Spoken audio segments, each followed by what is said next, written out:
about the solar eclipse. So we have a lot to cover. I'm going to have a little sheet for you to look at. So solar eclipse currently is a transit. So we're going to have your natal chart ready so you could see how this transiting solar eclipse is going to affect you personally. Okay, so let's begin. The solar eclipse is a new moon on steroids. Well, what does that mean? It just means that the new moon is conjunct the nodes, the north node, and then the north node is always opposite the south node. So you always have this opposition, a give and take with the nodes. Excuse me, and that's what makes it very powerful, okay? And that's the first thing we need to know. So the solar eclipse is a magical time if you use the energy of the solar eclipse. And in certain parts of the world, you could see that the moon and the sun are together, and you get that corona because the moon is in front of the sun. It's a spectacular event. But what does that mean to you and your astrology chart?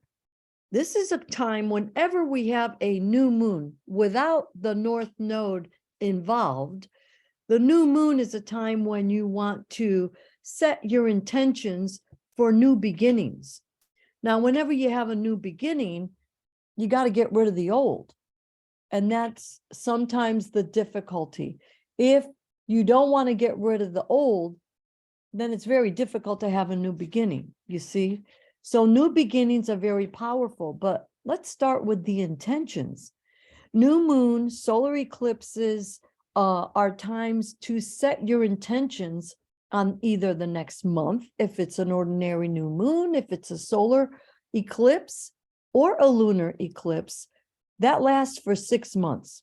I always call it the new moon or the full moon on steroids. Solar eclipse is the new moon.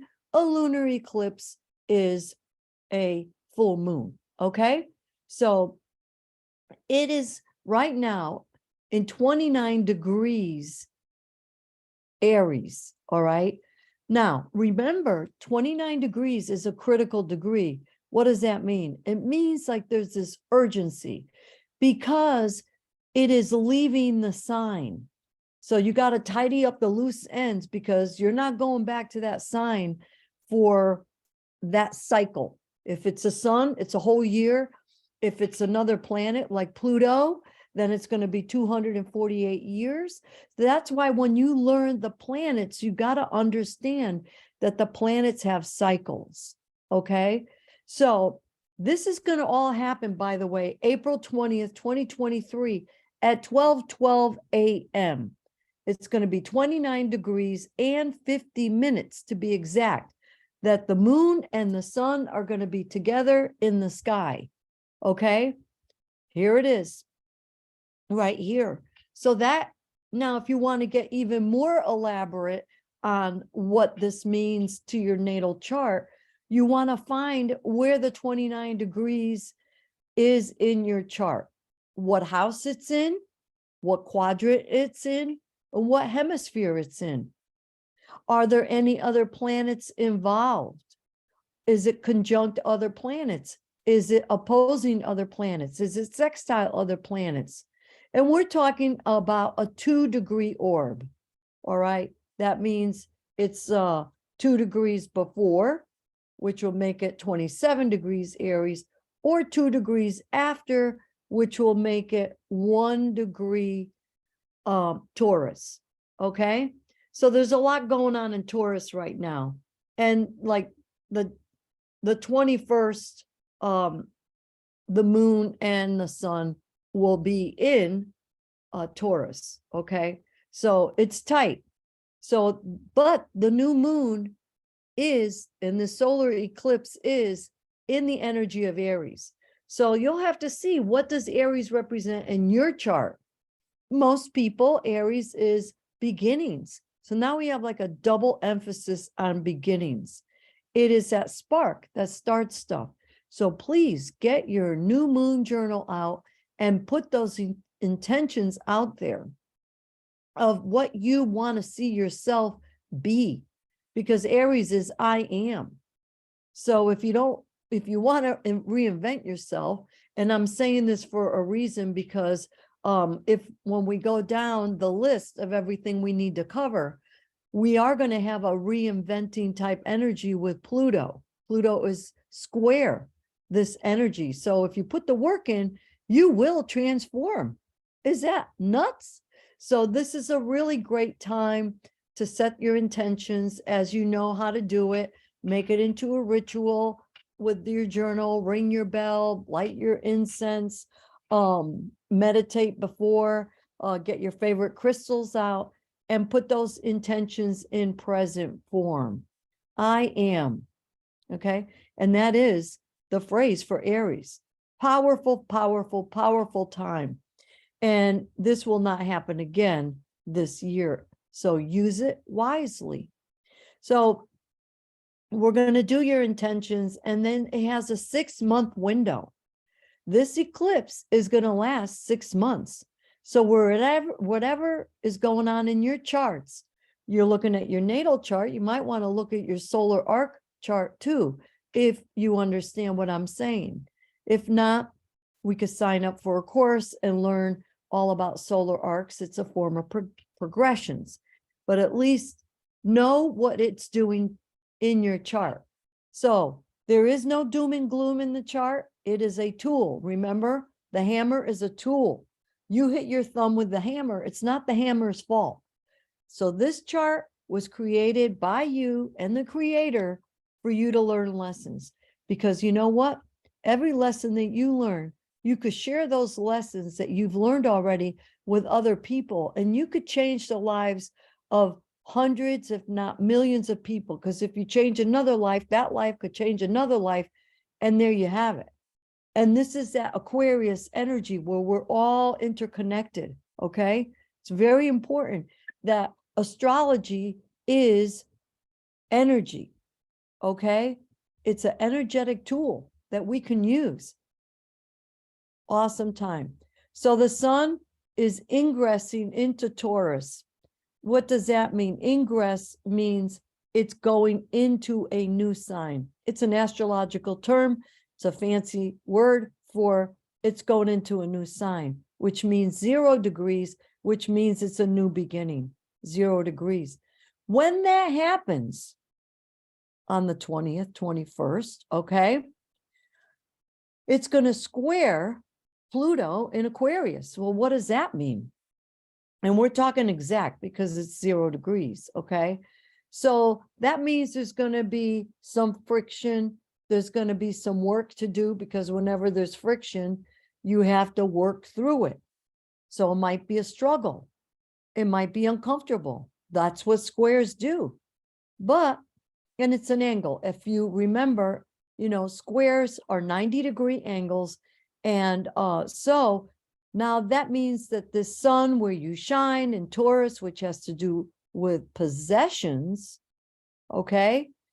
Unlike the Aries, which is about me, now we're talking about mine, what's mine, what we accumulate, all right? The ruling planet of Taurus is Venus, and that represents all the things that we could touch, all the things that we love. It represents love too, okay? The practicality of Taurus. But transforming Pluto in collective Aquarius, humanity, we're all one. It's grassroots. This is how we're going to change ourselves, how we're going to transform to be better, to be the geniuses, to have that cosmic interaction. So look in your chart and see where 0 degrees Pluto is and 0 degrees Taurus, and it will give you more information, okay? Mercury is also in Taurus, but it's 15 degrees, all right?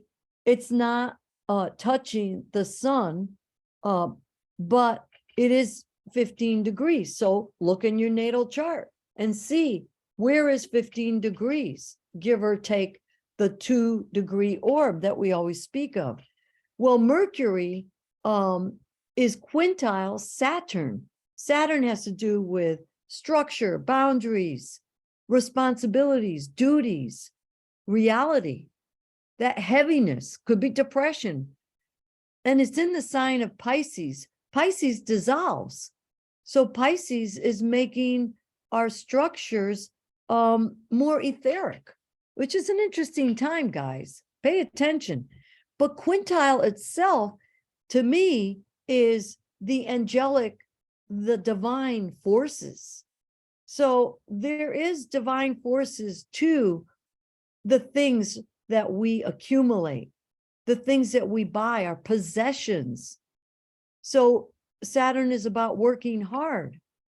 But you know what? With this law of attraction, Saturn Pisces, manifesting Mercury Taurus, we could speak things into existence right here. This is what this means. Find it in your chart.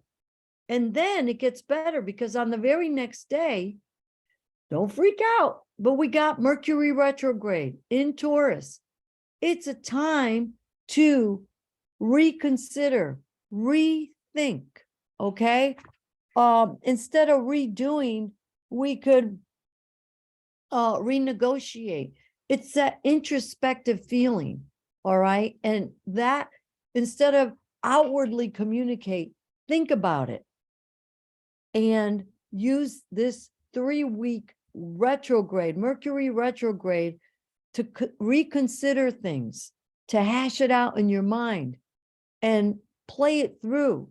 You know, this is this is a very powerful solar eclipse, because you're putting these intentions and then it's magnified with possessions, with the squaring of Pluto, again magnified with the angelic and the divine interventions that are occurring with Saturn, the reality of Saturn, okay?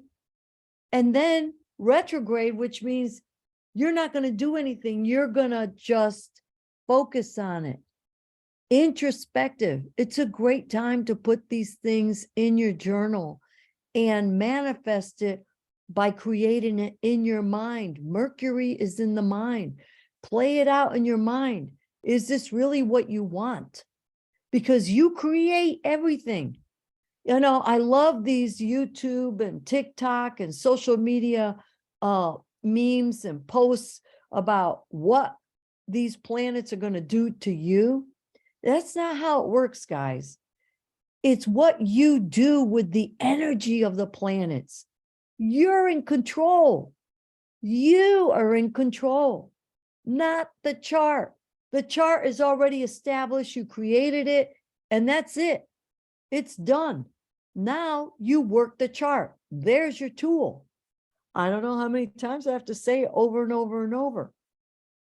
Okay, so let's look at Venus. So on the same day, this is all the same day. You cannot look at just the solar eclipse. You've got to look at all the other planets in the sky and be very thorough. I'm known for being thorough. And I apologize if the video goes on a little longer, but don't you want to know all what's going on? All the dynamics of what is in the sky? I mean, that's just not being complete. So you want to look at every single planet. And because every single planet is in your natal chart. So let's look at the real-time planets and where they are as they cycle through. You may be having a return. What is a return? You know, let's look at Venus. Venus, Gemini, 9 degrees. Okay, find that on your chart. If Venus is within 2 degrees, because that's the orb that we use, guys, of 9 degrees, so that'd be 7 degrees or 11 degrees. We all know how to count. But if you have Venus in that area, that real estate of Gemini, you have to figure out what house it's in. But that's where the energy of Venus is. So look it up. in your charts and look it up as far as what does Venus mean to you? Okay. So Venus is about possessions. We got an echoing, guys, of Taurus with Venus rulership and Mercury and Gemini. Is this crazy? Please, please, please use these energies right now to manifest. It's a very powerful manifesting time. And I don't know any astrologers out there that are talking about this complexity, but use it. Okay. So if Venus, let's say, is your natal Venus is around the 9-degree Gemini mark, guess what? That's a return. That means that Venus currently has returned to your natal Venus, which is called a Venus return. We have Mercury returns, we have solar returns, every planet returns. And for the record, the sun and the moon do not retrograde, okay? Just for the record. And retrograde just means it's a time to focus the energy inward, all right? Now, what makes this Venus a little more interesting is it's sextile the black moon Lilith in Leo, all right? 9 degrees Leo. So what does sextile mean? That means that there are opportunities for you from that Leo energy with black moon Lilith. Well, black moon Lilith is that savage part of your personality, that feminine, instinctual, savage, powerful personality where people may not see. But Venus in Gemini is going to hook up with that black moon Lilith in Leo, which means, you know, Leo is in your face. They can roar and they want to be the king or the queen and they rule. They want to rule. Okay. So let's look at the next planet, which is Mars. Mars is in Cancer, 12 degrees. So take a look at that.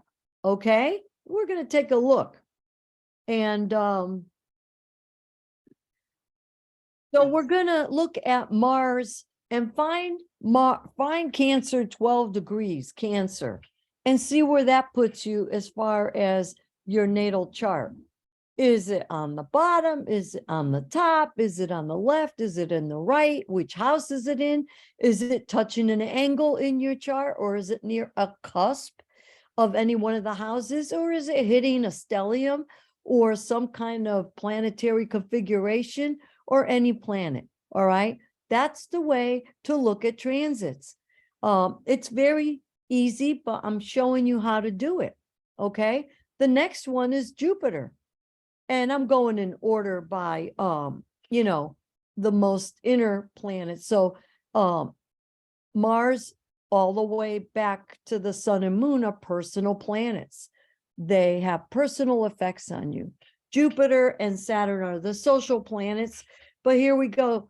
Jupiter is in Aries, 23 degrees. Find that on your chart and do the same process. Is it hitting a configuration? Is it hitting an aspect of one of your personal planets or an outer planet? Is it hitting an angle in your chart or a cusp on your chart in the houses? Okay, that's all we do. And then know that this solar eclipse is gonna affect all those planets that are now triggered by every single planet that I'm listing. Yes, it's complicated, but use those energies, guys, okay? That's what they're there for. Saturn is in 4 degrees Pisces. So 4 degrees Pisces, locate that and see what's going on with it. It's also sextile the North Node, which is back up here, part of this solar eclipse, okay? So this Saturn Pisces is opportunistic. It's going to help you. Saturn in Pisces is going to help you. And it doesn't matter what the Saturn means for you. Pisces means magic. It means no structure, no form, but Saturn means structure. So I call it structured chaos as a joke. But whatever the Saturn keyword meanings are for you and the Pisces keyword meanings are for you, you hold that and then see how it's going to affect your purpose, because the North Node is your purpose. Okay. And right now we're to focus on our possessions. All right.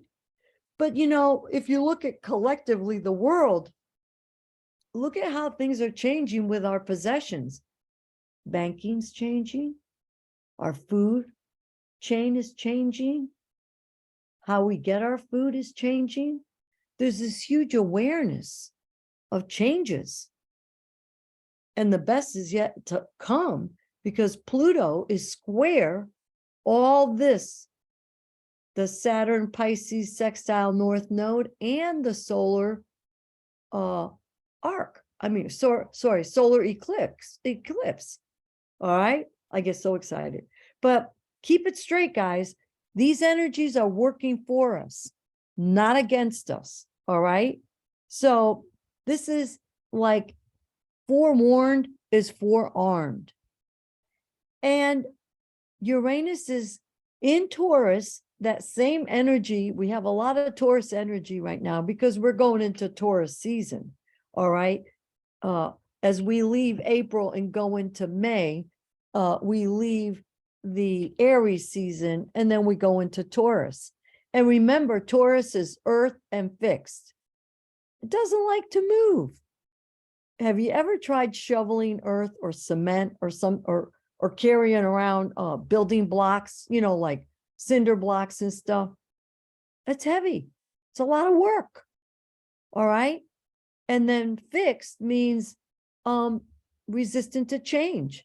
So anytime you're dealing with a fixed sign, know that it's not going to be easy to change. So, but you can change. Somebody asked me, they said, you know, you're a very smart woman. I said, well, that depends. They go, what's the answer to this? Can you change a person? Can a person change? And I said, well, it depends.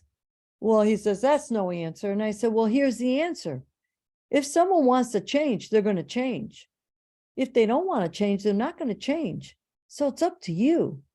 But let me tell you, if you get an energy like Scorpio or Pluto affecting you, because that's irreversible change, you will change because you will drop the ego. Once you drop the ego, you can change very easily.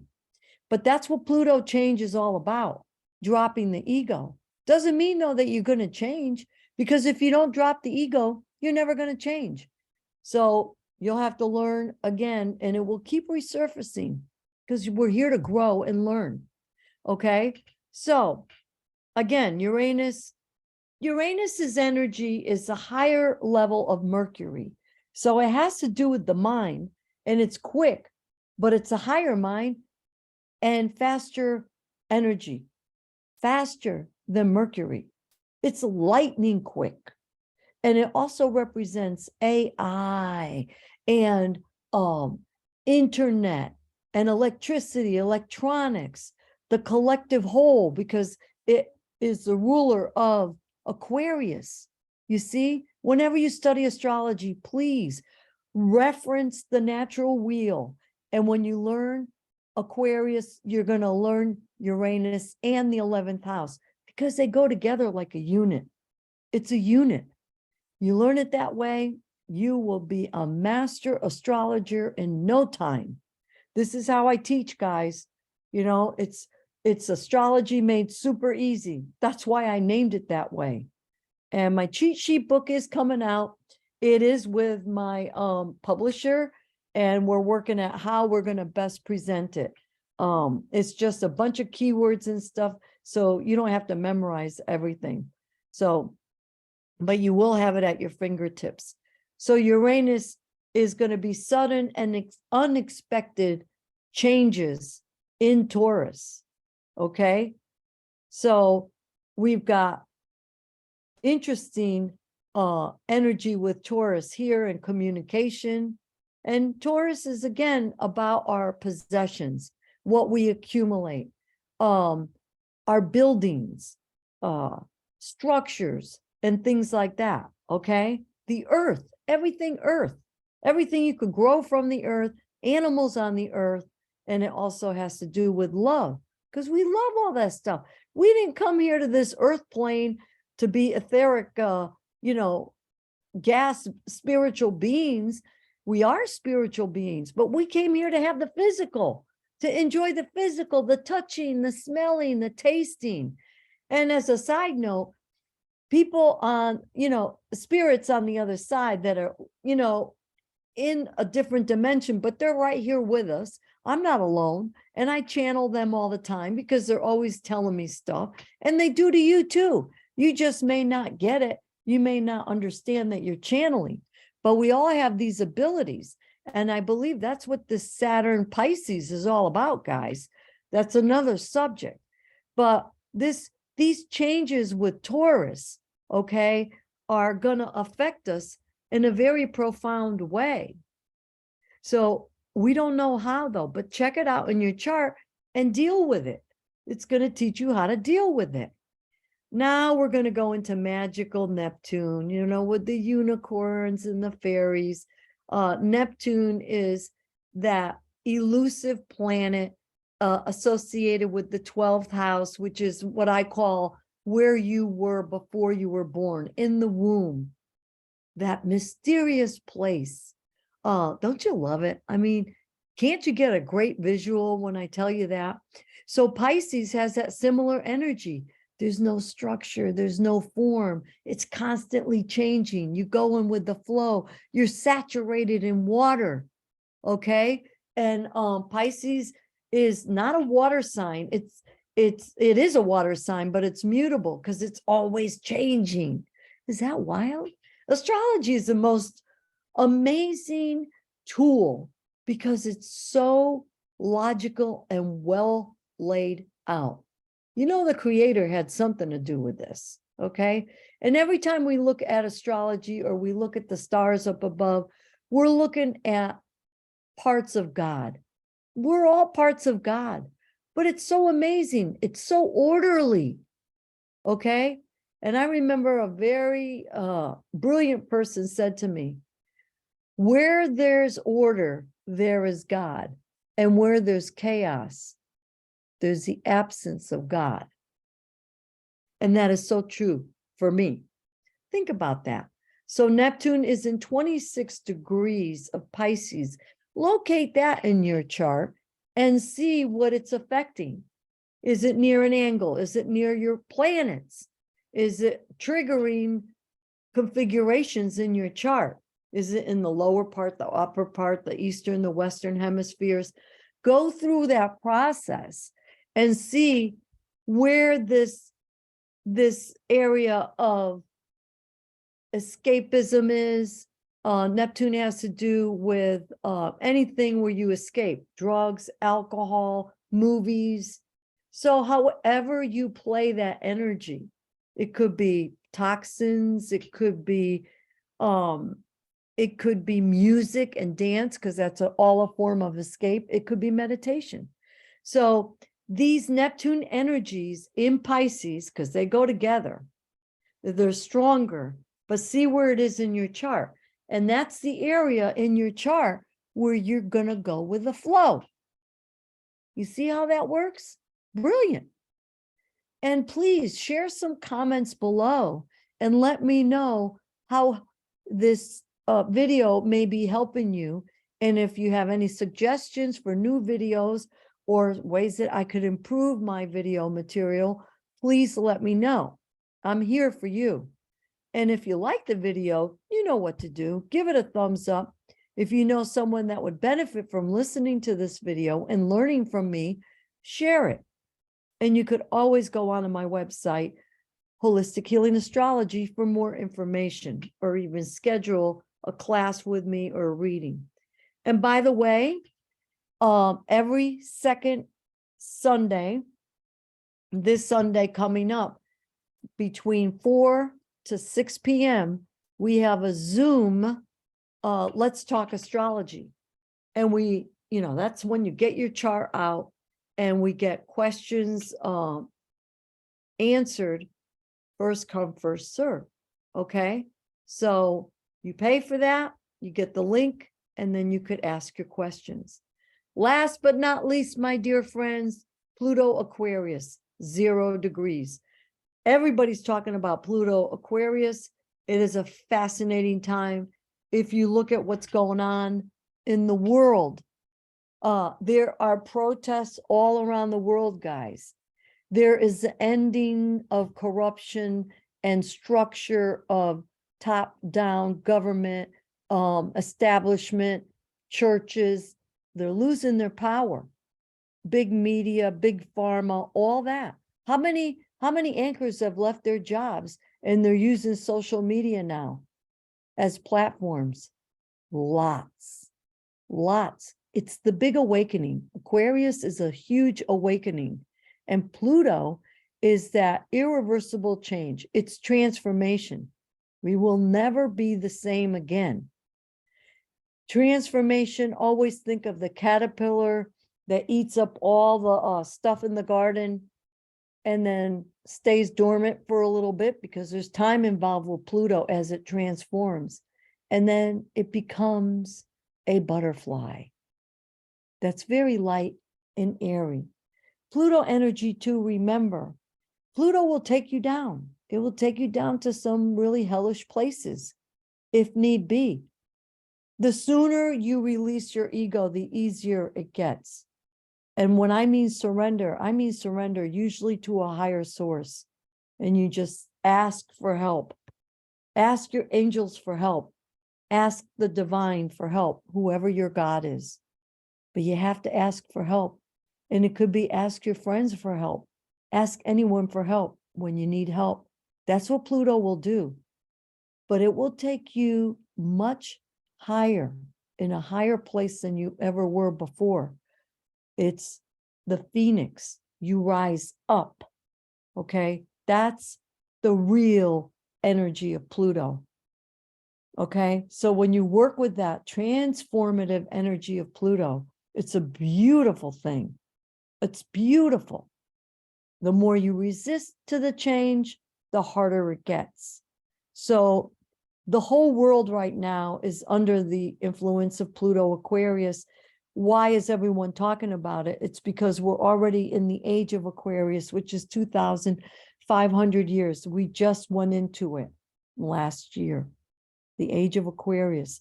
Aquarius is the collective whole. The internet is Aquarius because it connects all of us. It's humanity. Okay. It's the future. It's also sexual ambiguity. It's very, very interesting time. It's genius. It's original. It's different. Okay. So it's space. It's way out there. It's big. Okay. So Pluto stays in Aquarius for 21 years, about 21 years. But this is only a trailer. This is only a preview because it's going to go back into Capricorn 4 degrees backwards, 29, 28, 27, 26. If you have any cardinal signs, or even earth signs in those degrees, then you're going to have that effect again. And let's see what that's going to do. And then it will come back again in November, go over that same real estate and territory of the 26, 27, 28, and 29, and then back into Aquarius, which it will stay until 2043. So that's why everybody's talking about it, because we don't know what these irreversible changes are. You could only guess, but we don't know. So pay attention. But in the meantime, I'm asking you to create your future. Limit yourself to all this negativity that is on the internet, because there is a lot of stuff going down right now. a lot of revolts around the country and around the world. Some of it you could see, some of it is being hidden. But this hidden stuff has to do with the Neptune Pisces too. That won't stay, that will go into Aries, Neptune and Aries, and that's going to be very interesting as well. So stay calm, stay positive, balance your life, keep an eye on what's going on around you, but also create your own reality. Don't focus on all the negativity, because where your attention is, your energy will flow. Okay. That's what you will create. I hope you enjoyed it. Thank you for listening. Until the next time, God bless you. I love you all and have a great day. Bye-bye.